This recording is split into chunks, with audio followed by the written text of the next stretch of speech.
Assalamualaikum warahmatullahi wabarakatuh. Perkenalkan nama saya Diana dari kelas MG701. Pertama-tama saya ingin mengucapkan terima kasih banyak kepada Bapak Insinyur Ahmad Kusyairi, MKOM, CDS, IPM, SN, ING, selaku dosen pengampu mata kuliah Bisnis Intelijen.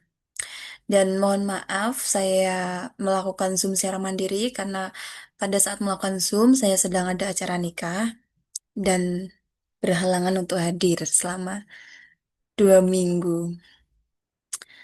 Dan untuk UTS ini, kelompok kami membahas mengenai penerapan bisnis intelijen untuk pengambilan keputusan berbasis data pada e-commerce.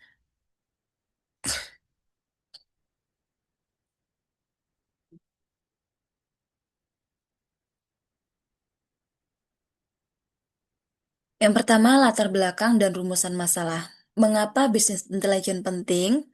Perkembangan ekonomi digital menjadikan data sebagai aset strategis. Perusahaan tidak cukup hanya mencatat transaksi, mereka perlu mengolah data menjadi informasi yang menjelaskan kondisi bisnis, membaca perilaku pelanggan, dan membantu manajemen memilih tindakan yang tepat.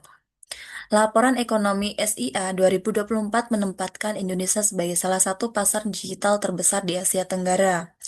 Google, Temasek, dan Bain Company 2024. Bank Indonesia pada tahun 2025 juga menekankan digitalisasi ekonomi sebagai pendorong pertumbuhan yang efisien dan inklusif. Pengenalan konsepsi bisnis. Bisnis intelligence adalah pendekatan yang memadukan data, sistem informasi, analitik, dan proses bisnis untuk menghasilkan informasi yang berguna bagi pengambilan keputusan. Bisnis intelijen menghubungkan data dari berbagai sumber, transaksi pelanggan, pemasaran, keuangan, persediaan logistis, lalu memprosesnya menjadi laporan, dashboard, dan rekomendasi tindakan. Analitik deskriptif yaitu menjawab apa yang telah terjadi, analitik diagnostik yaitu menjawab mengapa kondisi terjadi, analitik prediktif yaitu memperkirakan apa yang mungkin terjadi, dan analitik preskriptif yaitu memberikan rekomendasi tindakan. Konsepsi bisnis intelijen dibangun dari hubungan data menjadi informasi, kemudian pengetahuan, dan keputusan. Kualitas keputusan sangat dipengaruhi oleh kualitas data dan proses analitik. Bisnis intelijen yang baik tidak hanya mengandalkan perangkat lunak, tetapi juga membutuhkan proses bisnis yang jelas dan tata kelola yang kuat.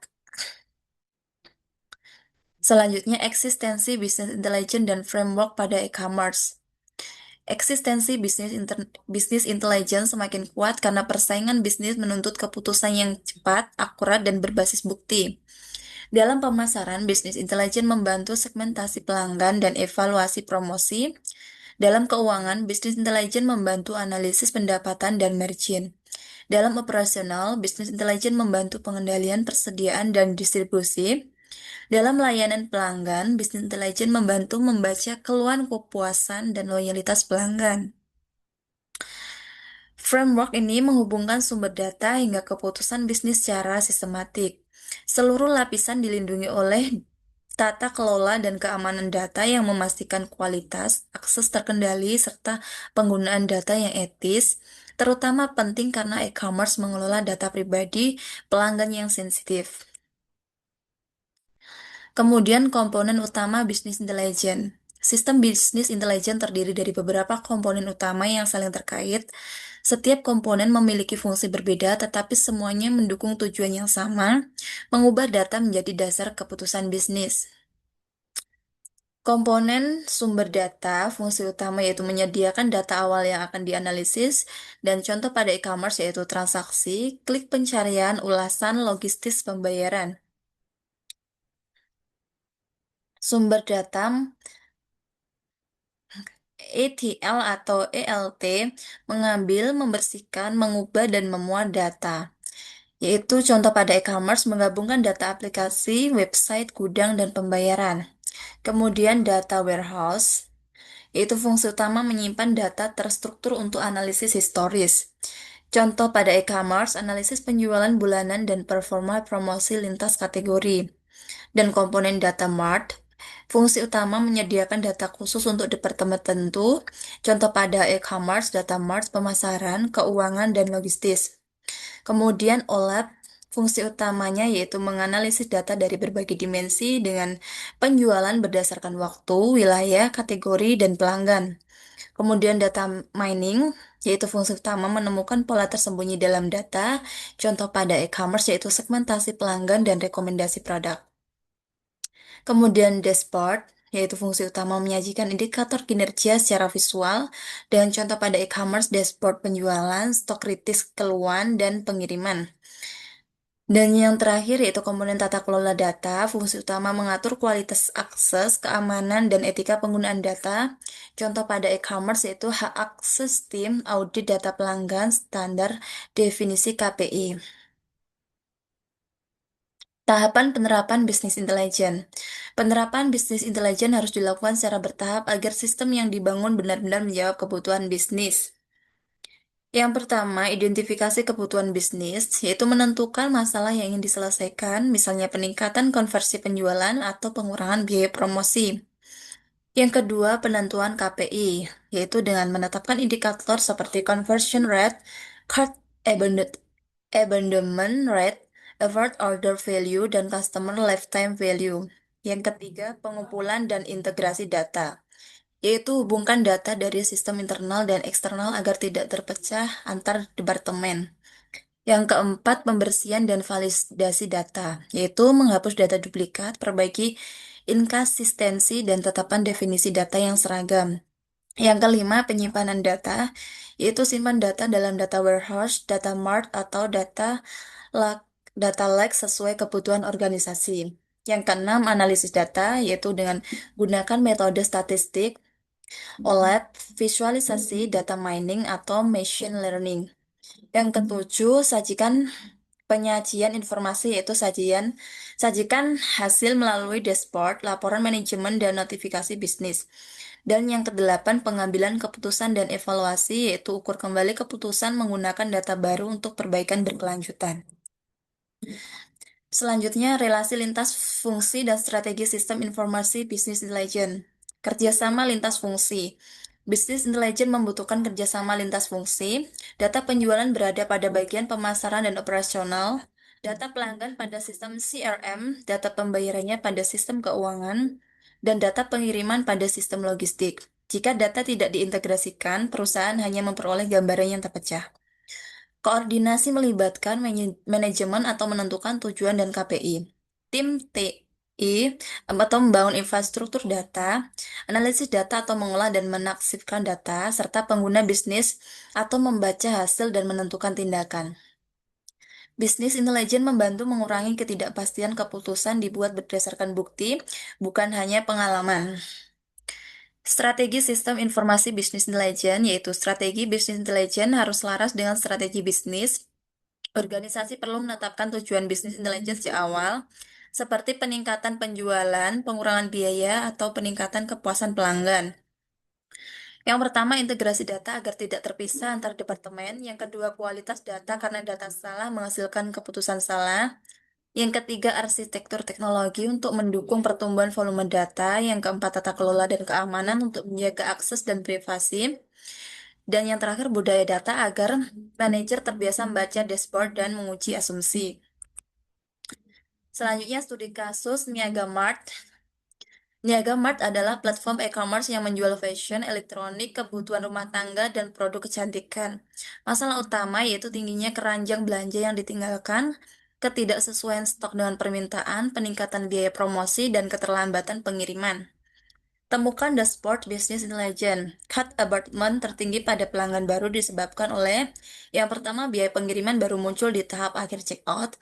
Yang kedua, metode pembayaran dengan tingkat kegagalan tinggi. Dan yang ketiga, estimasi pengiriman terlalu lama. Diskon besar tidak selalu menghasilkan laba tinggi.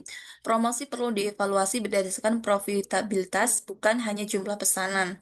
Keputusan berbasis bisnis intelijen, menampilkan estimasi biaya pengiriman sejak halaman produk, memperbaiki sistem pembayaran dengan memprioritaskan metode keberhasilan tinggi, menetapkan promosi berbasis segmentasi atau voucher untuk pelanggan baru, program poin untuk pelanggan royal, serta menggunakan prediksi permintaan untuk mengatur stok berbasis lokasi.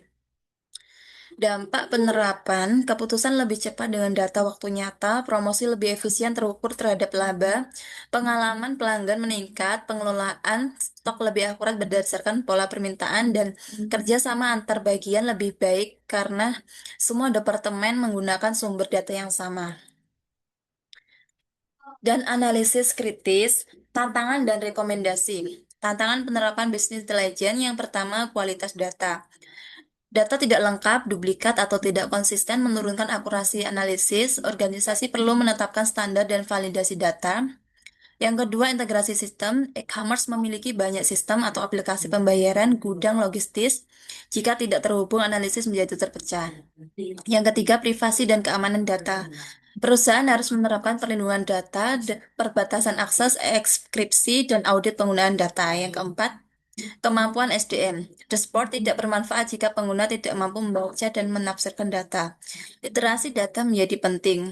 Yang kelima, bias keputusan. Keputusan tidak boleh hanya mengikuti angka tanpa memahami konteks dan penyebab di balik angka tersebut. Rekomendasi strategis, mulai bisnis intelijen dari masalah bisnis spesifik, bukan dari pembelian perangkat lunak. Dua, bangun data governance yang jelas, definisi data, hak akses standar, kualitas, prosedur, audit. Yang ketiga, kembangkan dashboard yang sederhana, relevan, dan mudah dibaca oleh pengguna bisnis. Yang keempat, latih karyawan untuk memiliki literasi data, membaca indikator, dan mengevaluasi hasil keputusan. Dan yang kelima, kombinasikan analitik, deskriptif, diagnostik, prediktif, dan prediksi untuk keputusan masa kini dan masa depan. Penutup kesimpulan dan saran. Kesimpulan, bisnis intelligence merupakan bagian penting dari sistem informasi bisnis modern. Bisnis intelijen membantu organisasi mengubah data menjadi informasi, pengetahuan, dan keputusan. Pada e-commerce, bisnis intelijen sangat relevan karena seluruh aktivitas digital menghasilkan data yang dapat dianalisis dari transaksi, pencarian produk, klik halaman, pembayaran, persediaan logistis, ulasan pelanggan, sampai keluhan layanan. Bisnis intelijen berperan dalam memahami pelanggan, meningkatkan penjualan, mengoptimalkan promosi, dan mengelola stok, mengendalikan risiko, memperbaiki layanan, dan mempercepat laporan manajemen. Studi kasus Niaga Mart menunjukkan bahwa bisnis intelijen dapat membantu e-commerce mengurangi keranjang belanja yang ditinggalkan, meningkatkan efektivitas promosi, dan memperbaiki pengelolaan persediaan. Bisnis intelijen bukan hanya alat teknologi, tetapi instrumen strategis untuk menciptakan keunggulan kompetitif. Saran, yaitu menerapkan bisnis intelijen secara bertahap. Prioritaskan masalah bisnis pada paling penting, mulai dari integrasi data transaksi, dashboard penjualan, dan analisis pelanggan. Kembangkan analitik prediktif. Setelah fondasi data kuat, kembangkan prediksi permintaan produk, personalisasi promosi, dan manajemen risiko. Penelitian lanjutan. Kembangkan melalui studi kasus nyata, pengukuran kuantitatif, dampak bisnis intelijen terhadap kinerja e-commerce, atau perbandingan platform bisnis intelijen. Kaji literasi data. Teliti hubungan antara literasi data karyawan, kualitas data, dan keberhasilan implementasi bisnis internasional. Terima kasih, sekian. Mohon maaf jika banyak kesalahan. Wassalamualaikum warahmatullahi wabarakatuh.